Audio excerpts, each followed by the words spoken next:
Let your shoulders soften. Let your jaw unclench. Breathe in slowly through your nose for 4 gentle counts. 1, 2, 3, 4. Hold that calm at the top like a quiet lantern floating on still water. Now breathe out through your mouth for 6. 1, 2, 3, 4, 5, 6. With each breath, you are setting down the day's weight, as if placing smooth stones on a riverbank. Feel the pillow support the delicate curve of your neck. Feel the bed beneath you like a meadow that remembers every footstep and forgives them, easing back into place. Your hands are warm, your feet are warm. Your thoughts are like drifting clouds, present, soft, passing. If a worry appears, thank it for visiting and watch it float away on a thread of rain. You are safe, you are cared for, you are ready for a quiet journey, one meant only for rest. Now imagine a mountain night, velvety and welcoming, stitched with fine silver threads of rain. You are aboard a small evening train that winds along a high valley. The windows are a gentle blur of forest and stone, and beyond the glass, the world is softened by the kind of rainfall that hushes everything it touches. The rhythm of the wheels is steady, steady, steady, and each turn of the rails is a lullaby of iron and wood. Your seat is cloaked in a wool blanket the color of riverbed pebbles. Steam curls from a paper cup of roasted barley tea resting in your hands. It smells like warm toast and earth. A kindly conductor in a navy cap pauses to tip the brim and murmurs, "Almost there," as if he has been keeping an eye on your journey the whole way, making sure the night is unfolding exactly as it should. You glance toward the aisle and see a wicker basket filled with small folded umbrellas, a sign tucked among them. Borrow one, return when you wish. The conductor winks. You'll want one of those. The train slows. The lamp above your head dims to a quiet amber. The world outside drifts from pine forest into a narrow gorge where a stream runs quick and clear, braided with ribbons of rain. A final curve, a sigh of brakes, and you arrive at a tiny platform carved into the mountainside. The sign is handwritten on cedar, Cogain Village letters brushed with lacquer that glows softly, as if it remembers the Sunday. As you step down, the rain greets you like an old friend, cool and fine, the drops so small they feel like mist. Lanterns are strung along the platform, each painted with a gentle image. Teacups, persimmon leaves, a sleeping fox, a sprig of plum blossom. They sway slightly and chime with tiny bells. Tink, tink, tink. A wooden roof shelters a bench where a calico cat lies loafed and drowsy, tail flicking in slow, contented arcs. The conductor sets the basket beside you. You choose a slate blue umbrella with bamboo ribs, its handle smoothed by many grateful hands. When you open it, the umbrella makes a soft woof, like a bird spreading its wings. It carries a faint scent of lavender and rain. The village road begins at the platform, paved with river stones that shine like ink. The stones are warm beneath the sheen of water, as if they hold the memory of daytime Sunday. You walk slowly, umbrella above you, and the sound of rainfall on fabric becomes your private drumbeat. To your right, a stand of cedar leans close, their bark furrowed and fragrant, and to your left, the stream keeps company, tumbling over worn rock ledges in a low, happy murmur. A wooden bridge arches over it, plank boards burnished by decades of feet. A few steps onto the bridge, and you pause. The view downstream is all lantern, lit eaves and roofs, mist rising from hot springs, the faint glow of shoji screens. The rain stitches silver lines onto the water, and the water unthreads them, carrying the night's gentle music onward. Across the bridge, a small tea house waits, its door open like a smile. The sign reads, "Rain Lantern Tea." Inside, paper lamps hold their light like sleepy moons. A woman with silver-streaked hair and a soft blue kimono looks up from behind the counter where earthen teapots squat like friendly turtles. "Welcome," she says, voice as warm as a shawl. "You made it on the perfect night." She nods to a brass hook by the door where umbrellas rest like folded wings. "You set yours there," droplets pattering into a shallow basin filled with smooth stones and a sprig of rosemary. The room smells of toasted rice and citrus peel. On the wall hangs a painted scroll of a pine tree bending in rain. The ink strokes are delicate as eyelashes. You take a seat by the window. The chair is made of cedar and creaks softly as if speaking in old forest syllables.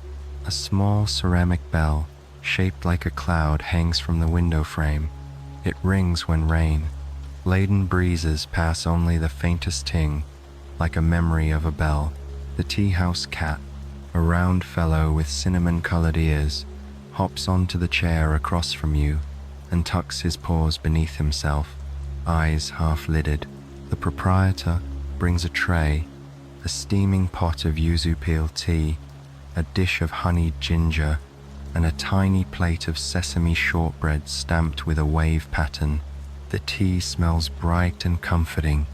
When you lift the cup, the warmth blooms through your fingers and into your wrists, traveling up your arms like a friendly river.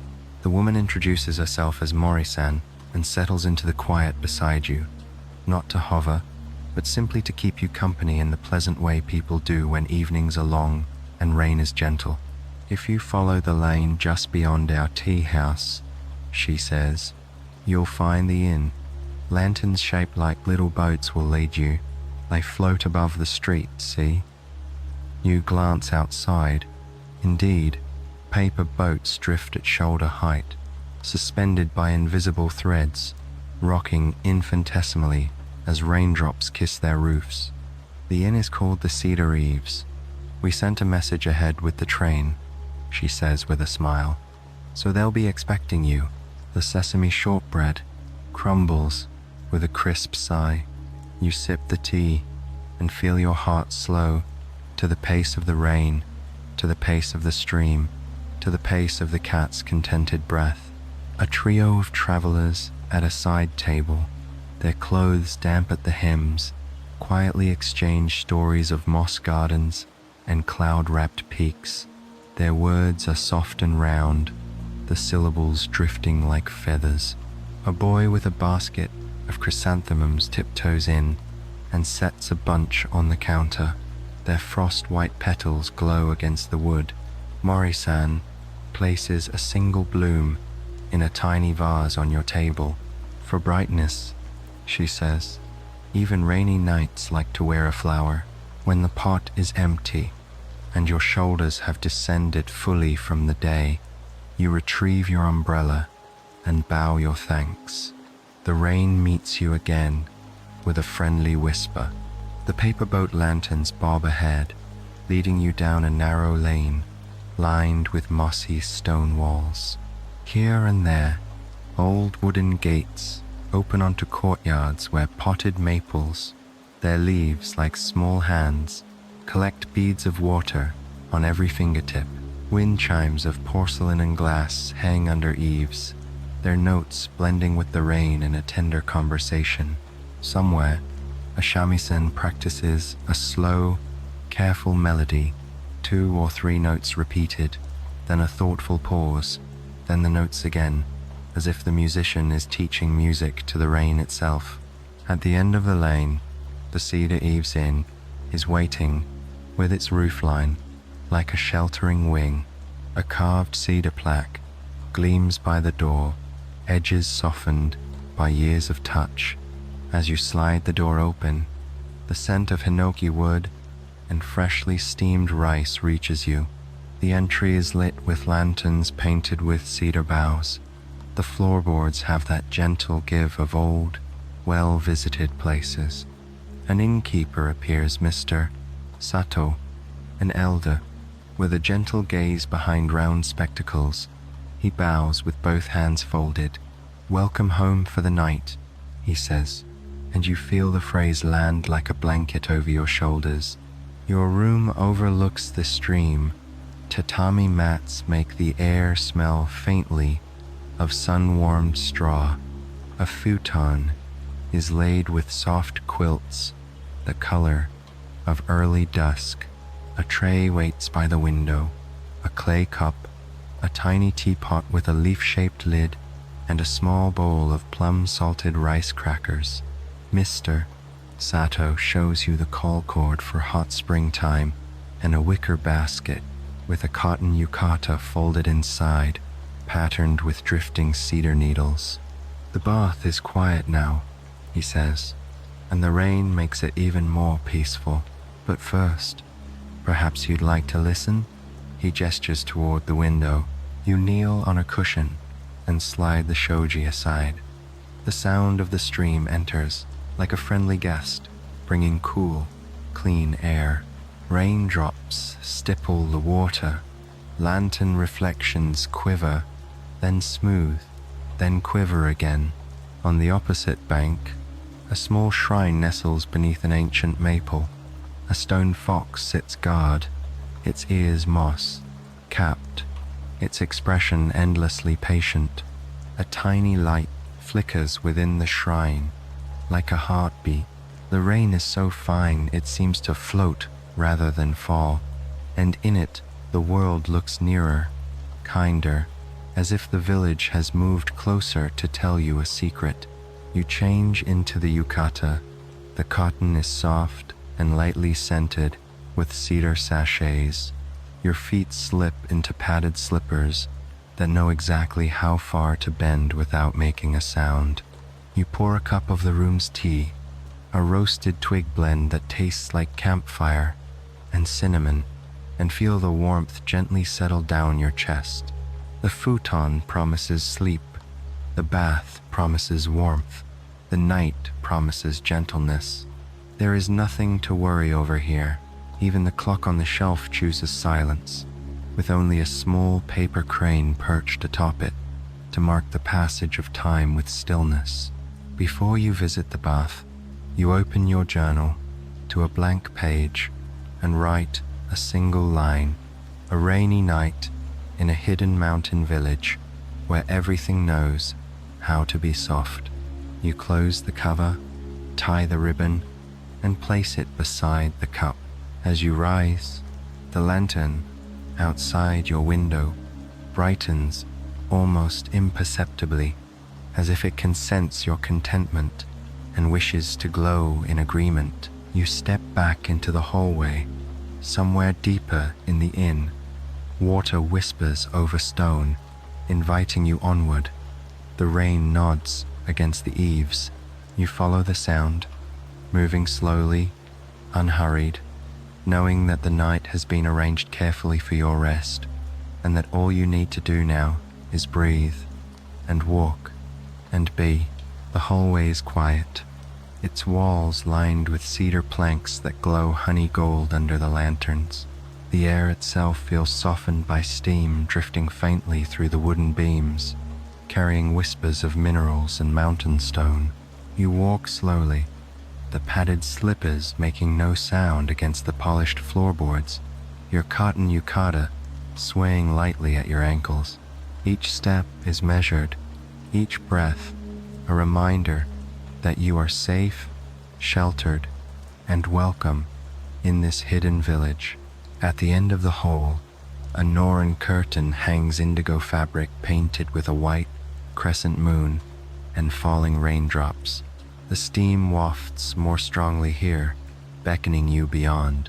You push the curtain aside, and a wave of warmth envelops you. A soft blanket of moist air that eases the muscles in your shoulders. Inside, the bathhouse is dimly lit, the glow of lanterns softened through rice paper shades shaped like clouds. A row of low cedar stools waits by the washing area, each beside a wooden bucket filled with warm water. The scent of hinoki wood and citrus soap blends with the natural mineral fragrance of the spring. You settle onto one stool, ladle warm water gently over your arms, your legs, your shoulders. The water is silky, slipping across your skin like satin. Every drop carries away the day.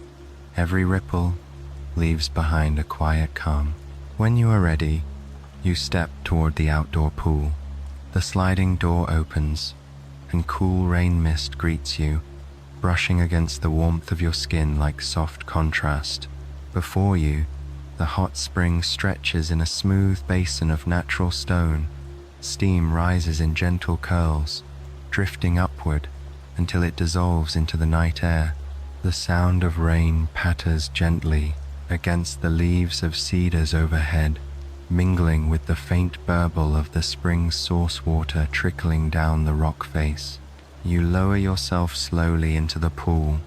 The heat enfolds you, embracing every part of you, releasing tightness from your calves, your back, the nape of your neck. The stone beneath your fingertips is warm, smoothed by centuries of flowing water. Your body floats lightly, almost weightless, while your mind sinks deeper into serenity.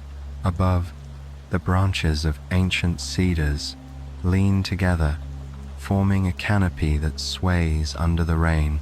Lanterns, encased in frosted glass, hang from the eaves, casting reflections that shimmer across the water.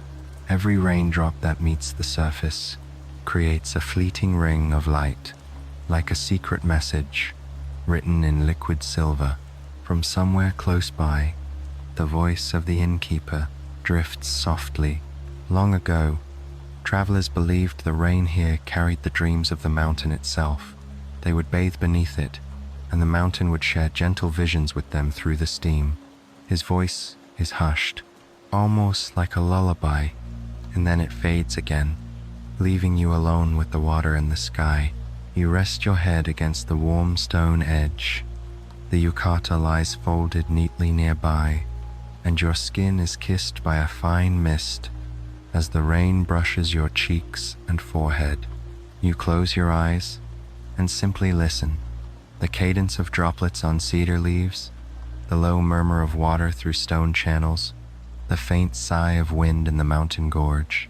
Together, they weave a song without beginning or end, timeless and steady. Somewhere within the village, a bell tolls softly, not the sharp clang of warning, but a low, resonant hum that melts into the rain. It tells of the hour, though no one here seems to hurry. In this place, time is gentle. You notice a shape at the far edge of the spring, a white paper boat lantern drifting upon the water's surface. It moves slowly, circling, carried by the tiniest current, its flame swaddled in glass, so it never flickers out. As it passes near you, the light reflects on your skin, soft and golden. For a moment, you imagine the lantern as a quiet guardian, keeping watch as you rest. You breathe in deeply. The steam fills your lungs with warmth, and as you exhale, your body relaxes further, sinking into the embrace of the spring. Every breath is slower than the last, every heartbeat steadier.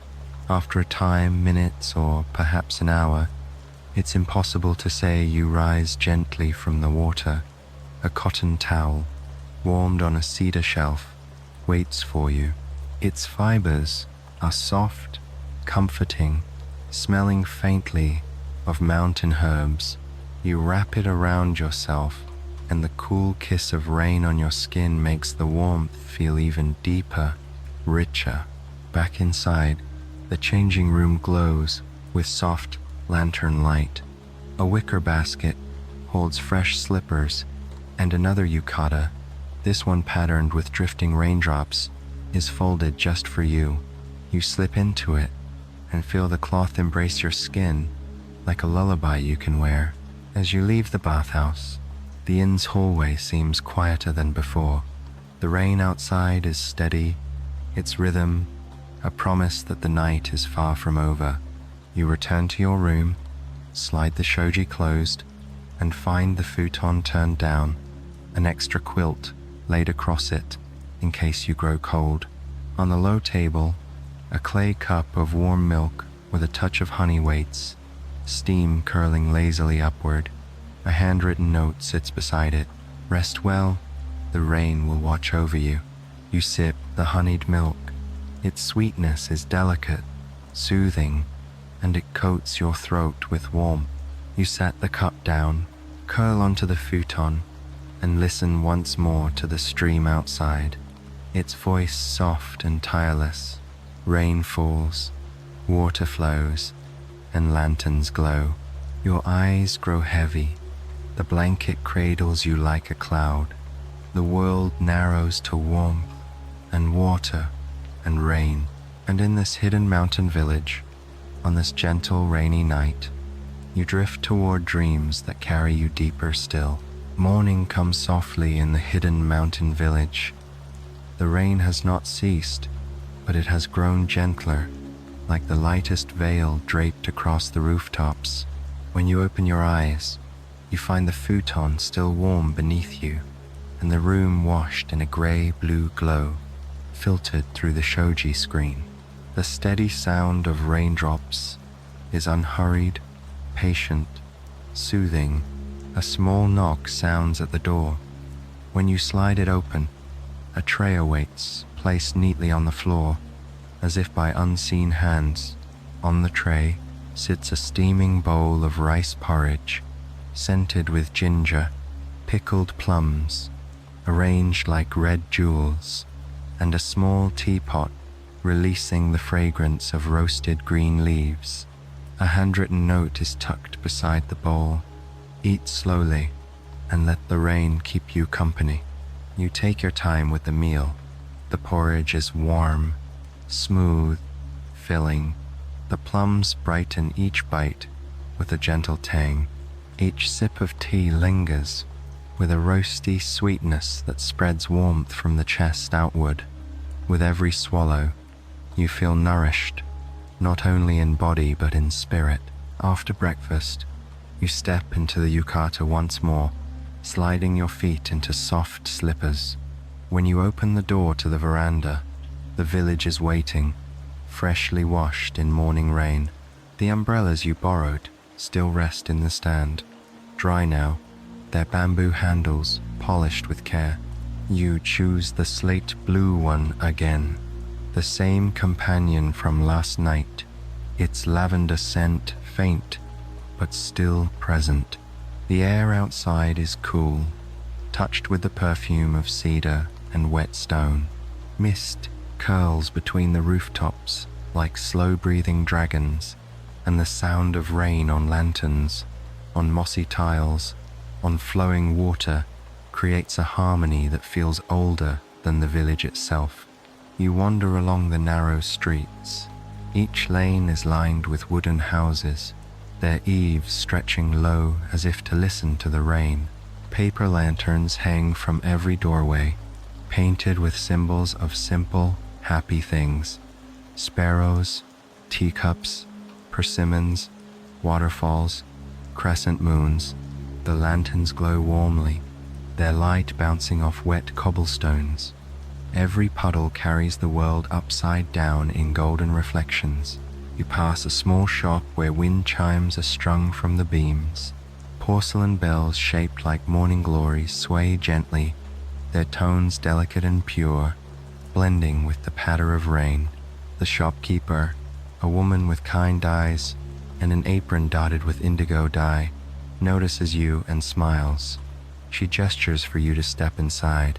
The interior smells of sandalwood and fresh ink. Shelves display scrolls, painted with calming landscapes, pine forests, rivers, cranes, standing in shallow water. She unfurls one with a soft whisper of paper, showing a picture of a rainy bridge, very much like the one you crossed last night. "For peaceful dreams," she says softly, and you nod, knowing her words are true. You continue down the street. The stream runs beside you, tumbling cheerfully over rocks, carrying petals of camellias and small paper charms left as prayers by villagers. At one bridge, you pause to watch koi swimming lazily beneath the rain-dappled surface, their scales gleaming like amber and pearl. They move unhurried, circling one another in a dance as old as water itself. At the far end of the lane, a bakery draws you closer with the scent of sweet buns. Steam rises from bamboo baskets, and the baker, cheeks rosy from the oven's warmth, offers you a sample, a soft bun filled with chestnut paste. The bread is pillowy, the filling smooth and nutty, melting across your tongue. The baker laughs kindly when you sigh with contentment, then wraps another in paper and tucks it into your hand. "For later," he says, umbrella above, pastry in hand. You continue strolling. The rain falls in gentle rhythm, neither hurried nor heavy, just enough to keep the world hushed and intimate. Children run past, laughing softly as they float tiny paper boats in the gutters, cheering when the boats catch a current and sail swiftly down. A grandmother in a rain cloak pauses to watch them, her smile tender, her eyes full of stories. Further along, you discover a tiny bookshop nestled under the curve of an ancient ginkgo tree. The door creaks as you enter, and the fragrance of old paper, cedar shelves, and tea leaves greets you. Inside, the shelves sag gently with books, some bound in soft cloth, others stitched with string, their titles painted by hand. A man with spectacles, the shopkeeper, looks up from his reading and bows. "Every visitor finds the book meant for them," he murmurs.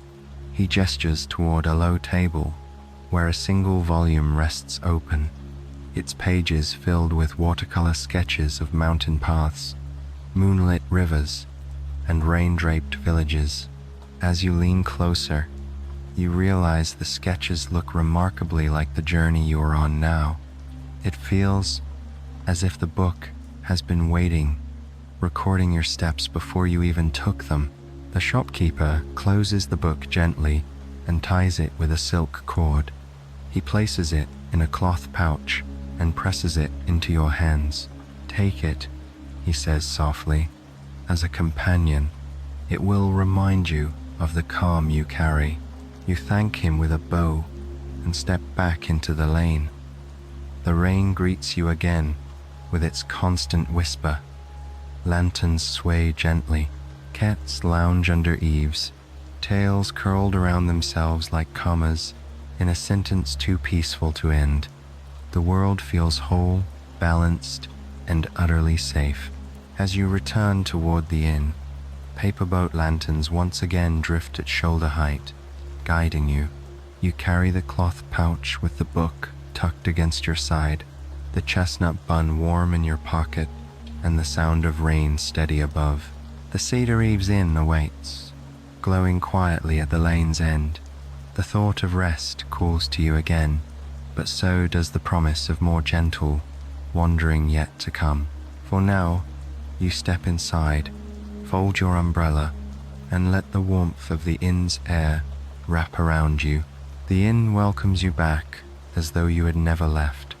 The scent of cedar and simmering broth drifts softly through the hallways, mingling with the faint sweetness of tatami straw. When you slide off your slippers and step inside, warmth settles into your body, following you like a gentle shadow. A soft-voiced attendant greets you with a bow and leads you toward the common room. "The hearth is lit," she says, and tea is being prepared. Her words sound less like an announcement and more like an invitation to let the afternoon pass in ease. The common room glows with amber light. A low hearth burns in the center, framed with smooth river stones. Flames curl around split logs, crackling quietly, the sound softened by the rain that continues outside. Cushions and woven mats are arranged in a wide circle around the fire, and a few travelers sit here and there, their conversations hushed, their movements unhurried. You find a place by the hearth. The warmth touches your face, your hands, and you sink into the cushion as if into a cloud. A large cast-iron kettle hangs above the fire, steam slipping from its spout in steady ribbons. Nearby, a lacquered tray holds a teapot and several small porcelain cups painted with tiny plum blossoms. The innkeeper, Mr. Sato, appears with a gentle smile. His hands are steady as he prepares the tea. He spoons emerald leaves into the pot, pours the hot water, and lets the steam rise between you like a curtain of peace. The tea comes from terraces high above the village, he explains in a soft murmur. The leaves grow slowly there, kissed by rain and mist. They carry the patience of the mountains. When he pours your cup, the liquid glows pale green, shimmering slightly in the firelight. You cradle it between your palms, feeling the warmth seep into your skin. The first sip is delicate, grassy, with a sweetness that lingers like the echo of birdsong. Each swallow calms you deeper, as though the tea is weaving its own rain cloud of serenity inside you. As you sip, you notice a girl seated across the hearth. She has a notebook on her lap, her brush moving slowly, sketching the shapes of flames and lanterns. When she catches your gaze, she smiles shyly and turns the notebook toward you. On the page is a gentle drawing of the very room you are sitting. In each cushion, each traveler, even the curve of your umbrella propped against the wall. I like to remember the warmth, she says softly, and then returns to her brush, strokes flowing like water. The fire crackles. Outside, the rain taps gently against the shoji screens. One of the travelers hums a tune so faint it could be mistaken for the wind. Someone else sets a small plate of candied chestnuts on the shared tray, and you take one, its sugar shell breaking with a delicate crunch. Sweetness blooms across your tongue, warm and nutty, perfectly suited to the tea. Time flows differently here. The minutes stretch long and slow, like the golden threads of light falling from the lanterns. You feel no need to speak, no need to hurry, no need to do anything but sit, sip, breathe, and be. When the pot is nearly empty, the innkeeper brings a fresh kettle and refills the cups. His movements are unhurried, as though each pour is part of a ceremony meant to remind everyone of calm. The rain, he says quietly, is not here to keep us inside. It is here to remind us that the world itself has rhythms, and when we follow them, we rest. You finish the last sip of tea and lean back, watching the fire's glow dance along the cedar beams overhead. Your eyes grow heavy, not with weariness, but with ease. The world feels softened, wrapped in the kind of silence only rain can create. Eventually, the fire is banked, the cups gathered, the travelers bow their thanks and drift away toward their rooms. You rise too, stretching gently, feeling loose and light. The innkeeper thanks you for joining, his bow deep, his eyes kind. As you step into the corridor, the rain is still waiting outside, steady and tender. Your umbrella leans by the door, ready to follow wherever you might wander next. Perhaps a walk to the shrine, perhaps another lane, perhaps simply to listen. But first, The warmth of tea and fire lingers in you, carrying you onward like a gentle hand on your back. The rain is steady when you step back outside, umbrella unfurling above you with its soft woof. Droplets patter across the slate blue fabric, weaving a rhythm like quiet drums. The air is crisp, touched with cedar and mountain moss, cool enough to refresh but never to chill. You follow the lantern-lit lane as it curves gently toward the stream. At the far end of the bridge you noticed last night, a path leads into the forest. Stone steps rise between cedar trunks, their roots twisting like ancient braids. Small moss lamps line the way, each one glowing with a faint amber light. They seem to have been placed not to chase away the shadows but to guide them, as if reminding the forest that even darkness deserves gentleness. You ascend slowly, feeling the soft give of moss beneath your sandals. The rain falls through the canopy in delicate threads, tapping on the umbrella, kissing your cheeks when the wind shifts. With each step, you feel as though you are entering a deeper silence, not an empty one, but the kind that listens and welcomes. At the top of the steps, the shrine waits. It is small, made of cedar, darkened with age, its roof sloping low, its beams carved with foxes and cranes. Raindrops cling to its edges, forming pearls that shimmer before falling into the stone basin below. A single paper lantern glows at the entrance, its flame steady despite the mist. You bow gently before entering the courtyard. The air here smells of incense, faint but lingering wood smoke, sandalwood, perhaps a touch of pine resin. A small bell hangs from the eaves. You reach up, fingers brushing the braided cord, and give it the lightest pull. The bell rings, not loudly, but deeply, its tone resonating into your chest like a heartbeat that belongs to the mountain itself. Before the shrine stands a stone fox, its ears tipped with moss, its eyes watchful but kind. A small offering bowl rests at its feet. Someone has placed persimmons there, their skins glowing like small suns against the grey stone. You bow again and feel a wave of calm, as though the fox is not guarding but guiding. You sit on the smooth wooden step, folding your umbrella and letting the rain fall freely around you. The sound of droplets striking cedar leaves above creates a constant lullaby. Across the courtyard, a stream trickles from the hillside, its surface rippling with silver circles. A heron stands at the water's edge, perfectly still, feathers glistening with rain.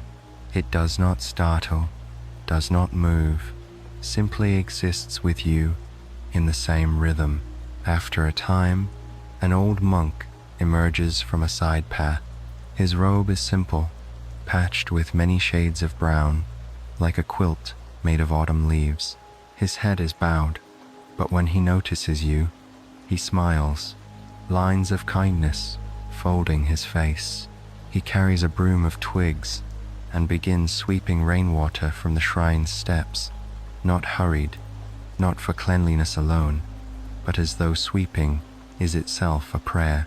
He pauses near you.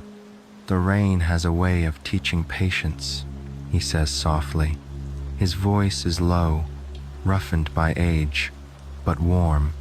Each drop falls in its time, and together they become rivers. You nod, and he bows before continuing his quiet work. The shrine feels timeless, suspended between the steady rain and the steadfast cedar. You close your eyes and breathe deeply. Inhale, the scent of cedar bark, wet moss, faint incense. Exhale, the sound of rain, the call of a distant bird, the soft scrape of the monk's broom. The world narrows to these small details, each one a gentle gift. When you open your eyes again, you notice a paper charm tied to one of the shrine's beams. Its ink has blurred in the rain, but the strokes remain graceful, flowing, alive. You sense it is not meant to be read, but to be felt, like a song that lingers long after its words. You rise slowly, bow once more to the fox, and open your umbrella. The path down is just as quiet, just as green, just as kind as the path up. The lanterns glow, rain falls, and your steps are lighter now, as though the mountain has shared part of its stillness with you. Back across the bridge, the village waits, lanterns swaying, water flowing, rooftops glistening. The shrine's calm lingers in you, like warmth that does not fade. And as you walk toward the inn once more, the rain keeps you company, steady and tender, promising more gentle wonders ahead. By the time you return to the village lanes, the day has softened into a silver-gray afternoon. The rain continues, steady and patient, falling like silk threads across rooftops and lanterns. Umbrella in hand, you follow the sound of voices, gentle, unhurried, and soon discover the village market spread across a small square. Canvas awnings stretch between wooden poles, dripping with rain. Beneath them, stalls are arranged in tidy rows, their tables laden with fruits, breads, woven goods, and jars of honey. The air is full of scents, roasted chestnuts steaming in their shells, fresh herbs bundled with twine, the faint sweetness of persimmons piled in woven baskets. Despite the rain, the market feels alive, yet never loud. Its energy is like a lullaby, rhythmic and calm. You wander slowly, your footsteps softened by rain-dark cobblestones. At one stall, a kindly woman offers you a slice of pear. Its flesh is cool, dripping with juice, sweet enough to make you pause. She smiles and tucks another slice into a paper wrap. For your walk, she says, as though she already knows the gentle pace you intend to keep. At another stall, an elderly man weaves reed baskets. His fingers move with patient precision, weaving strips over and under until a form emerges, useful, beautiful, steady. He gestures for you to touch the baskets. They are smooth, light, but strong. He places a small one in your hands, its handle curved like a smile. To carry small treasures, he murmurs. Further along, a tea vendor has set up a small brazier under his awning. Steam rises from a kettle, and cups are offered freely to those who pass. You accept one, roasted barley tea, its aroma toasty and earthy, its warmth spreading through you like a quiet fire. The vendor tips his head toward the rain. It always tastes better when the sky is weeping, he says with a grin. Children skip between stalls, their wooden clogs splashing gently in puddles. Each carries a paper parasol, painted with bright colors, dragons, cranes, blossoms that glow against the gray rain. Their laughter is not sharp but soft, like bells rung from far away. They pause to float paper boats in a shallow stream running along the edge of the square, watching intently as each boat finds its own path among the raindrops. A musician sits beneath a cedar awning, strumming a shamisen. The melody is simple, circular, never rushing toward an end. It seems to echo the rain itself, a song of falling and flowing, beginning and beginning again. You stand nearby, letting the sound mix with the patter of droplets on your umbrella. The music feels less like performance and more like accompaniment to the day. One stall catches your eye, a display of jars filled with firefly, like lights. You step closer and realize they are not insects, but tiny enchanted lanterns, each glowing with a soft golden flame that never flickers out. The shopkeeper, a young man with hair tied neatly in a cloth, explains, "They carry a piece of the evening's glow. At night, set one by your pillow, and you will dream as gently as the rain." He presses a jar into your hand, its glass warm as though it remembers the Sunday. With your small basket now carrying a pear slice, a sweet bun wrapped in paper, and the tiny lantern jar, you stroll once more around the market square. The rain has drawn a shining sheen across every surface, the stalls, the fruits, the woven baskets, and it feels as though the village itself has been polished by the sky. When you are ready, you bow your thanks to the vendors, each returning your gesture with warmth. You tuck the umbrella under your arm and begin the slow walk back toward the inn. The rain is softer now, more like a whisper than a song, and the lanterns lining the lane begin to glow brighter as evening quietly approaches.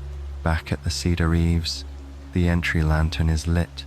Mr. Sato greets you with his gentle bow. "The baths are warm again," he says, "and dinner will soon be ready. You have time, if you wish, to sit by the window and listen." You nod, carrying your treasures inside. The market's calm lingers with you, each memory pear juice, woven reeds, soft music settling in your mind like raindrops collecting on still water. Evening settles quietly over the mountain village. The rain has softened into a fine mist, so delicate it seems to hang in the air rather than fall. The lamps of the Cedar Eaves Inn glow brighter now, their light reflected in the wet stones of the courtyard path. You carry your umbrella to the stand, shake off the droplets, and step inside. The warmth of the inn embraces you at once. Mr. Sato greets you with his familiar bow. "Dinner is ready," he says, his voice low and steady. "Please, come to the hall. The dining room is simple but welcoming. Low tables are set neatly across tatami mats, each lit by a lantern shaped like a paper blossom. The glow is golden, softening every edge. You kneel at a place already prepared for you, a lacquered tray holding bowls of rice, miso soup, and small dishes arranged with the care of quiet art. Pickled vegetables gleam like jewels. Grilled river fish rests on a leaf of bamboo, its skin crisp and fragrant. A clay cup of warm sake waits beside it, steam rising in lazy curls. You begin with the soup. Its broth is clear yet deep, flavored with kelp and shiitake, each spoonful warming your chest. The rice is tender, the grains holding together like friends gathered close. The fish flakes easily beneath your chopsticks, its taste clean and rich, carrying the freshness of the mountain stream. Each bite is small, deliberate, unhurried. Eating here feels less like refueling and more like joining in an old ritual, one designed to remind you that nourishment can also be peace. From the far end of the room, a woman plays a koto. The notes are soft, rising like lanterns into the air, then drifting down as gently as falling leaves. Her music blends seamlessly with the rain beyond the shoji, as if both were part of the same song. Other travelers dine nearby, speaking quietly, their laughter muted and kind. The sound never intrudes, only adds to the sense that you are sharing this calm with others who, like you, have come seeking rest. A small dish of simmered eggplant follows, its skin glossy, its flavor sweetened with miso. Then a serving of mountain greens, steamed and sprinkled with sesame seeds, tasting of earth and spring rain. You sip the warm sake between bites. Its flavor is smooth, a little sweet, spreading through you like a gentle flame. When you have eaten your fill, Mr. Sato brings a final course, a small porcelain bowl of chilled yuzu jelly. its surface trembling lightly. The first taste is bright, citrusy, refreshing, like a memory of sunshine carried into the rainy night. It clears your palate, leaving behind a sense of lightness. As you finish, Mr. Sato bows. "The night bath is waiting if you wish," he says, "but only if the rain has not already given you enough peace." His eyes shine with kindness, as though he understands that sometimes peace is best carried into sleep without more movement. You bow in return, then sit quietly for a few more minutes, sipping the last of your tea, listening to the music and the rain. Every detail, the lantern light, the food, the voices feels woven into a single tapestry of comfort. When you finally rise, the hall is still glowing, the music still flowing, the rain still falling, your body is warm, your heart is steady, and the night stretches before you like a quilt of quiet hours. You return slowly to your room, carrying the taste of supper with you, carrying the sound of the koto, carrying the gentle certainty that you are exactly where you should be. The rain deepens as night takes hold, no longer a mist, but a steady, even curtain falling from the dark sky. Your room glows softly with the light of the lantern on the low table. The futon is ready, the quilt folded neatly, but something about the sound of water calls you outward again. You take the slate blue umbrella from the stand by your door, slip on the padded slippers, and step out. The inn's veranda is damp and gleaming, the wood fragrant from the rain. Beyond the eaves, the stream murmurs like a voice coaxing you closer. The village is hushed now. Market stalls have been folded away, doors closed, lanterns dimmed. Only a few lamps remain, swaying faintly in the night breeze. The rain softens the world, blurring its edges until every rooftop, every stone, every tree feels wrapped in the same tender cloak. You cross the bridge slowly, the umbrella catching the silver glow of the lanterns. Below, the stream is alive with ripples, each raindrop creating circles that overlap and vanish into one another. The water flows dark and steady, its voice rising and falling as it slips past the rocks. On the far bank, you find a bench beneath an ancient cedar. Its trunk is massive, its bark furrowed and damp, its roots curling into the earth like the fingers of time itself. You sit there, your umbrella tilted just enough to keep the rain at bay, while allowing the cool mist to kiss your face. The stream's song fills the air. Close your eyes, and you hear its layers, the sharp patter of raindrops striking leaves, the deeper gurgle of water around stones, the faint sigh of distant cascades. Together, they form a music older than memory, a hymn of water and sky. Somewhere downstream, you notice a glimmer. Paper boats, lanterns, set adrift float upon the water. Their flames are tiny, golden, unbothered by the rain. They glide slowly, each carrying a prayer or a wish written on folded slips of paper. One boat drifts near your bank, caught briefly in an eddy. You lean closer, reading the blurred ink. Peace for tomorrow. The words melt gently in the rain, but the flame keeps glowing, steady and kind. A villager appears on the opposite bank, a figure cloaked against the rain. They bow toward the stream, set another lantern boat upon the water, and disappear back into the mist. The boat joins the others, glowing, floating, becoming part of the river's song. You sit for a long time, umbrella steady, simply watching. The water carries each lantern onward, and you feel as if it is carrying your own thoughts with them, small, gentle, glowing, moving towards something larger than yourself. When you finally rise, the night feels even quieter. You walk back toward the inn, the rain still steady, the stream's voice lingering in your ears. The bridge creaks softly under your weight, and the lanterns sway as though nodding good night. Back in your room, the air is warm, the futon inviting. You set the umbrella aside, slip out of your slippers, and place the tiny glowing jar from the market by your pillow.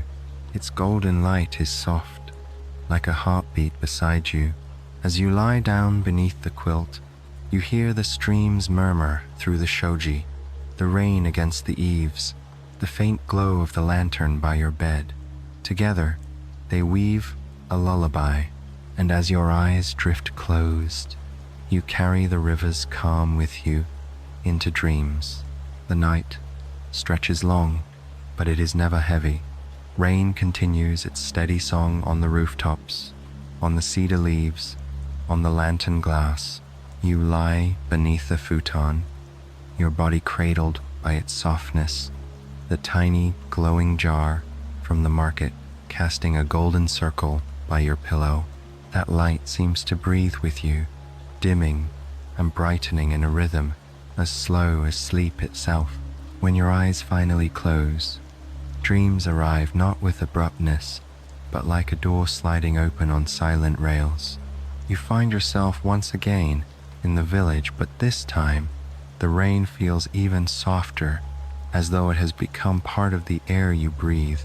The lanterns glow brighter than before, their light forming gentle paths that wind through streets you have not yet walked. You follow one of those paths. It leads past shops that are familiar, yet subtly different. The bakery's door is ajar, and a tray of steaming chestnut buns waits for you on the counter, each glowing faintly as though lit from within. The bookshop's shelves stretch taller than they should, disappearing into the shadows above, every spine painted with gold. You reach for one, and when you open it, watercolors ripple across the pages, shifting and flowing like the rain itself. A fox appears at your side, the same you saw carved in stone at the shrine. But here in your dream, it is alive, its fur silver, tipped with starlight. It pads silently beside you, never rushing, never straying, as though guiding you through this dreamlike version of the village. Its eyes are kind, patient, and when you meet them, you feel no fear, only recognition. Together, you walk beyond the square, into lanes where you had not wandered while awake. Here, the houses lean closer, their eaves nearly touching, and from every window drifts the scent of warm tea, toasted rice, and cedar smoke. The rain glimmers on the cobblestones, turning the street into a ribbon of reflected lanterns. The fox pauses before a gate. Its wood is old but polished, engraved with waves that seem to ripple under the rain. The fox nudges it open with its nose, and you step through. Inside is a garden, not large, but deep and quiet. A pond lies at its center, perfectly round, its surface like glass except where raindrops make delicate circles. Lotus leaves float gently, and koi swim lazily beneath them, their scales gleaming with faint light. Around the pond grow pines twisted with age, moss that glows softly, and lanterns shaped like moons. You sit at the pond's edge. The fox curls beside you, its warmth steady against your side. The rain falls, the pond ripples, the lanterns glow. For a long time, nothing happens, and yet everything is complete. The garden itself seems to breathe with you, each inhale mirrored in the rise of mist, each exhale echoed in the flow of water. At last, the fox rises. It dips its head once, as though bowing, and then steps away. With each pace, it fades into mist until it is gone, leaving you with the sound of rain and the pond's calm surface. You bow in return, gratitude filling you, like warm tea. When you blink again, the garden begins to dissolve the lanterns, the koi, the pond all fading like ink into paper, but the peace remains, carried within you as if you had truly been there. Your eyes open slowly to the soft golden light of the tiny lantern jar. The quilt is warm, the rain is steady, the stream whispers outside. You realize you have been dreaming, but the dream lingers, folded into your chest like a hidden letter. You close your eyes once more, letting the dream rest inside you, knowing that this village, both waking and sleeping, will always hold you in calm. The night has passed gently, as though it tiptoed by so as not to disturb you. When your eyes open again, the room is filled with a pearly light. The rain has eased into a fine drizzle, almost too delicate to hear. Only the stream outside remains constant, flowing with the same endless patience as before. You sit up slowly, quilt slipping from your shoulders. The air smells fresh, rinsed, clean by hours of rainfall. When you slide the shoji open, a view of the mountains greets you. Slopes veiled in mist, cedars rising like dark brushstrokes against pale silk. The village roofs glisten, each one beaded with water. Lanterns that burned through the night are now faint in the daylight, their flames still glowing faintly, unwilling to leave their watch. A tray has been placed quietly at your door.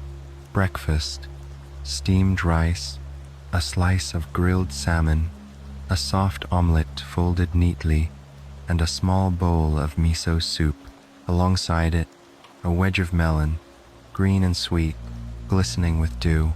The tea is different this morning, Sencha, brighter, lighter, carrying the scent of fresh grass. Each sip feels like sunlight woven into liquid. After the meal, you wrap yourself once more in the slate blue umbrella's comfort and step outside. The drizzle brushes your cheeks with cool fingertips. Villages are beginning their morning routines, sweeping paths, hanging herbs under the eaves to dry, greeting one another with quiet nods. Cats stretch lazily on stone walls, their fur dampened but not troubled. You wander toward the outskirts of the village, following a path that winds upward. The air grows cooler as you climb. The stones are slick with rain, but moss cushions your steps, springy and fragrant. Soon you reach a viewpoint, a wooden platform overlooking the valley. From here, the world feels vast, yet intimate. Mist coils around the mountains, wrapping them in shifting scarves. The stream sparkles as it runs through the village, lanterns still reflected faintly on its surface. The sound of a distant waterfall reaches you, low and steady, like the heartbeat of the earth. You lean against the railing, watching as clouds drift low, brushing the tops of pines. The village below looks even smaller, more hidden, more secret, yet you know it is alive with warmth and welcome. From this high place, the rain seems less like weather and more like a blessing, weaving every tree, every stone, every rooftop into harmony. A villager appears beside you, carrying a bundle of herbs tied with twine. She places them gently on the railing, letting the mist soak into them. The mountain prefers to season them, she says softly, with a smile. She doesn't linger, only bows and continues along the path. You remain, breathing deeply. The mist fills your lungs with cool clarity, each inhale refreshing, each exhale leaving behind calm. You feel as though you could stand here forever, watching the mountains breathe, listening to the rain, becoming part of the rhythm. When you descend back toward the village, the drizzle eases further until the rain is little more than dew resting in the air. The lanterns along the lane sway gently, their glass still beaded with droplets. The inn waits for you, glowing with morning light, its doors open, as if in welcome. Inside, warmth greets you again. The innkeeper bows. The bath has been refreshed, he says kindly. Would you like to begin your day in its waters, or let the rain's memory be enough? His words remind you that here, choices are never urgent, only invitations. You bow in thanks, holding the morning's calm in your chest. Whether you bathe or simply rest, you know the village will carry you gently, just as the rain has carried every moment so far. The drizzle has lifted by mid-morning, though the air still carries the scent of wet cedar and stone. Clouds linger low, drifting lazily across the mountain slopes, but sunlight filters through in soft, golden ribbons. When you step outside, umbrella in hand, you notice that the village has taken on a new glow. Rooftops glisten, cobblestones shine, and every leaf sparkles as though brushed with silver paint. You wander slowly along a lane that curves toward the far side of the village. The stream accompanies you, its waters brighter, now under the shy Sunday. Soon, the lane opens into a small garden square where cherry and plum trees grow close together. Though it is not spring, their branches hold blossoms white, pale, pink, and deep rose that seem to thrive in the mountain's hidden rhythm. Perhaps it is the mist, perhaps some quiet magic, but the petals drift gently in the air, mingling with the faint memory of rain. Villagers tend the garden quietly. An elderly man trims branches with careful hands, while a child kneels by the roots, gathering fallen petals into a small wicker basket. They bow politely when you pass, and their smiles are as soft as the blossoms themselves. You find a bench beneath a broad cherry tree. Its trunk is twisted with age, but its branches stretch wide, shading the ground with a canopy of flowers.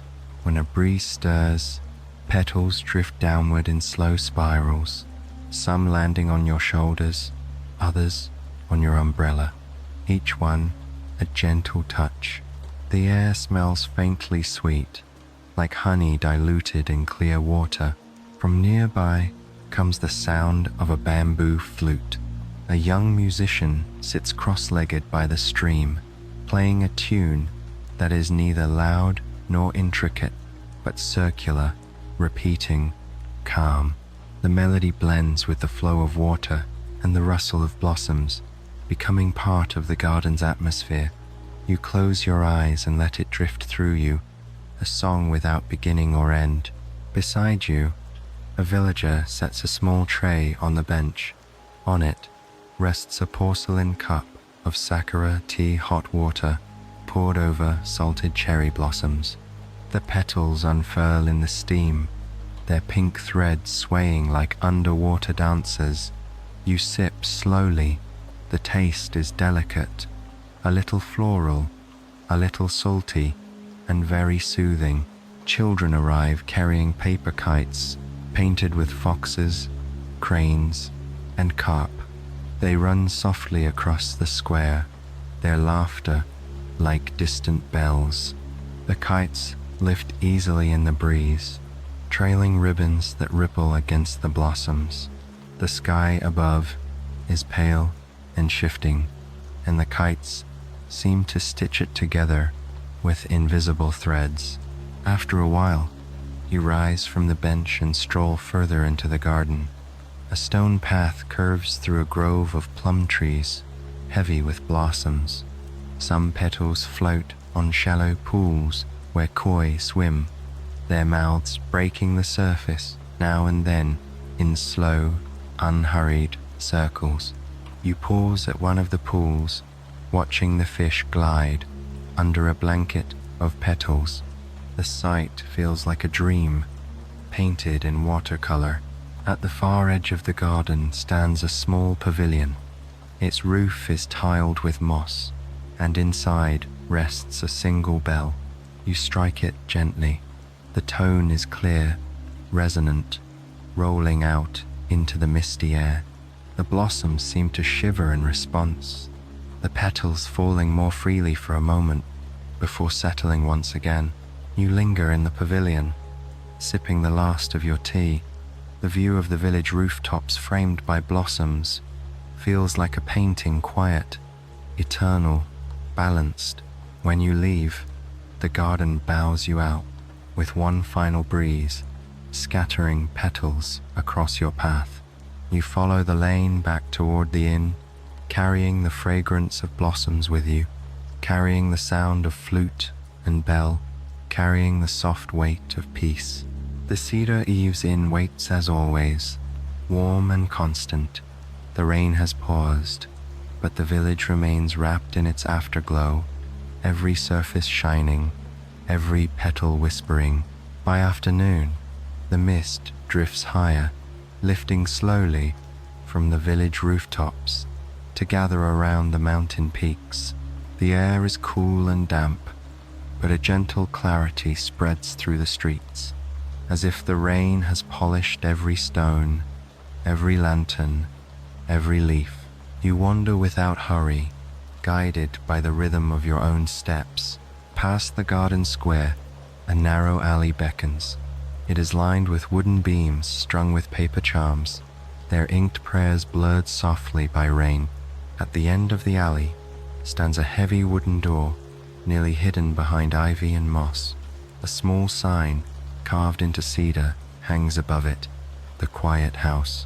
Curious, you push gently, and the door opens with a sigh. Inside is a long hall filled with shelves, more shelves than you expected, stretching into shadows, bending around corners. The air smells of old paper, cedar oil, and candle wax. Lanterns hang from the beams, their flames steady and golden, casting pools of warmth on the polished floor. You realize you have stumbled into a library, not grand, not imposing, but secretive and welcoming, as if it had been waiting for you. The shelves hold books of every size, some bound in silk, others wrapped in string, their covers painted, stitched, or simply carved with characters faded by time. A librarian appears, moving as quietly as the turning of a page. She wears a simple grey robe and carries a bundle of keys at her waist, though none of the shelves are locked. She bows lightly. "Every traveler finds a story here," she says softly. "The library chooses what you need." She gestures for you to wander. You trace your fingers along spines, each one whispering faintly as your touch passes. One book seems to hum beneath your hand. You pull it free. It is bound in indigo cloth, embroidered with silver thread in the shape of falling rain. When you open it, the pages are filled, not with words, but with drawings, sketches of streams, bridges, lanterns, foxes, blossoms, and even the inn itself. The images are delicate, yet alive, as though moving gently within the paper. The librarian smiles. "That is the book of the village," she explains. "It shows only what brings peace.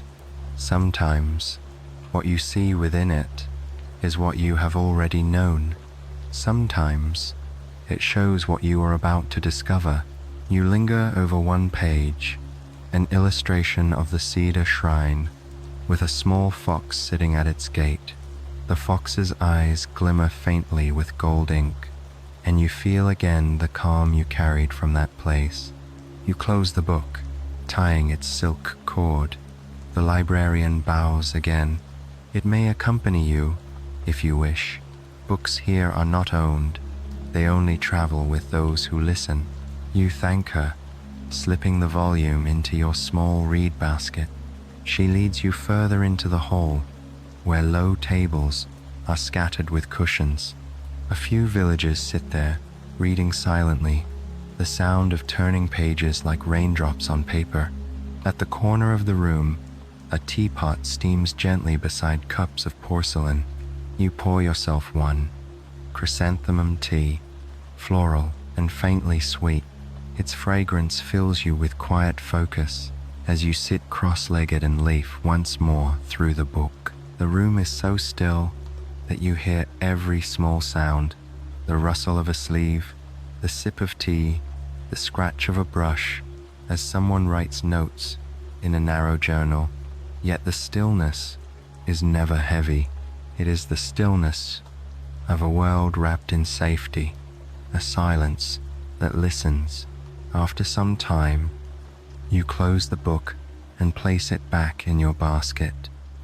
You bow once more to the librarian, who nods knowingly, as if she expected you to find exactly what you did. "The rain is always in our stories," she says softly. "Carry it with you, and it will guide your dreams." When you step outside again, the alley feels brighter. The paper charms stir gently in the breeze, their blurred prayers fluttering as though in greeting. You return to the main lane, the inn's lanterns already glowing faintly in the gathering dusk. The hidden library has left its mark, a layer of calm that sits beneath your breathing, like ink resting quietly on paper. The day leans gently into twilight, and the rain, after hours of steady company, begins to ease. The clouds drift apart like soft curtains, revealing a sky washed in indigo. As you step outside the inn, the village is quiet, lanterns glowing brighter now against the deepening dusk. The cobblestones gleam faintly, still wet, reflecting the golden lamps like stars scattered across the ground. A villager, passing by with a basket of herbs, pauses and smiles. "Tonight," she whispers, "the fireflies will dance by the river." She bows and continues down the lane, leaving her words behind like a folded invitation. Curiosity and calm guide your steps. Umbrella closed now, you walk beneath the cool hush of evening air. The stream glimmers ahead, silver ribbons winding between the houses. Children kneel by its banks, placing folded paper boats in the water. Their small candles flicker inside, glowing like tiny companions for the lanterns above. The boats drift downstream, their flames steady, despite the lingering mist. And then you see them points of light rising from the reeds, one at first, then many, fireflies. Their glow is soft, greenish gold, pulsing gently, appearing and disappearing, as though breathing in rhythm with the night.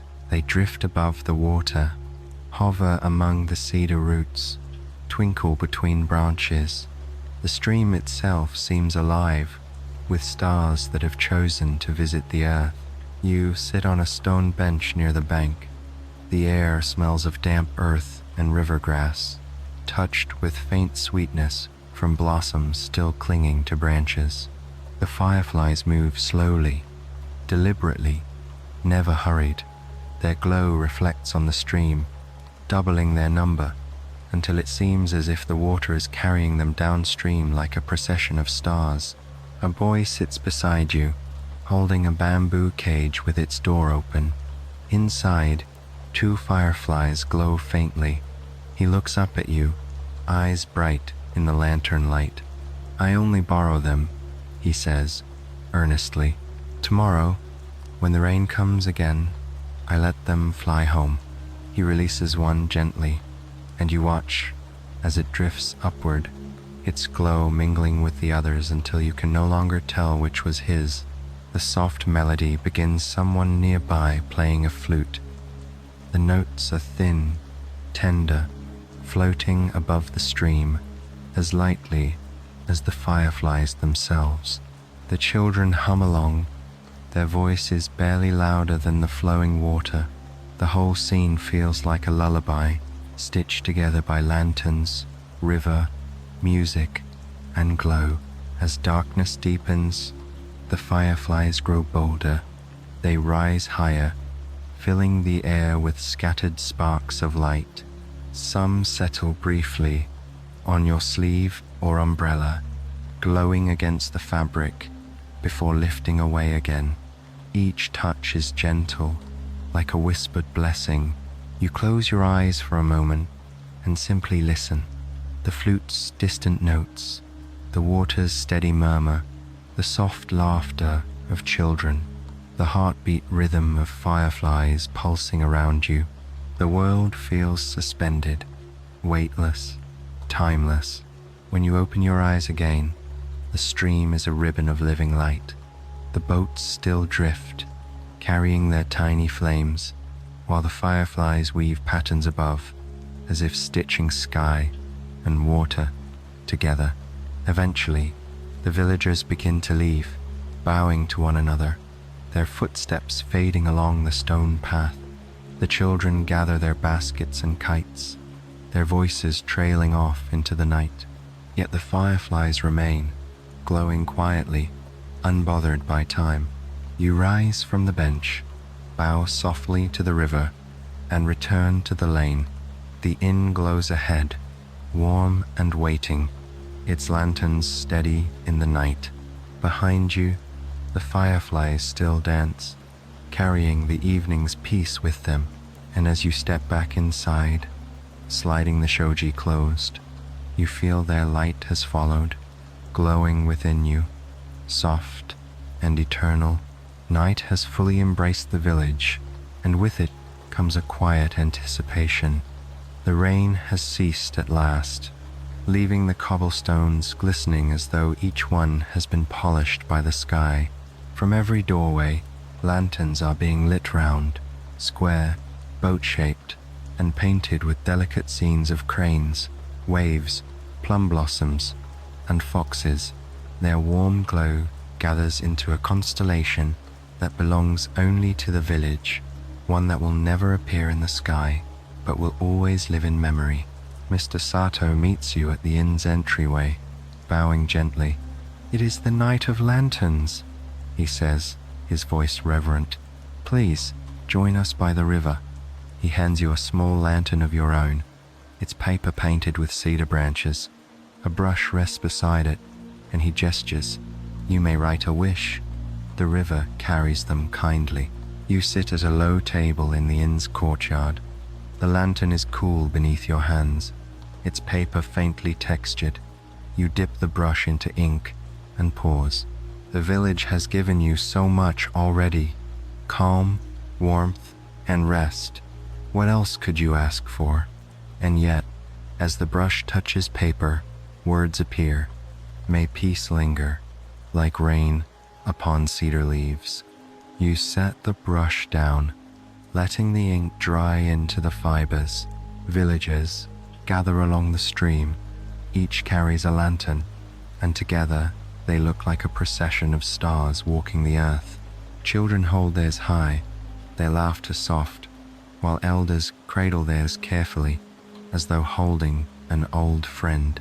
At the water's edge, a hush falls. One by one, lanterns are lowered onto the stream, some shaped like boats, some like blossoms, some like animals of story and dream.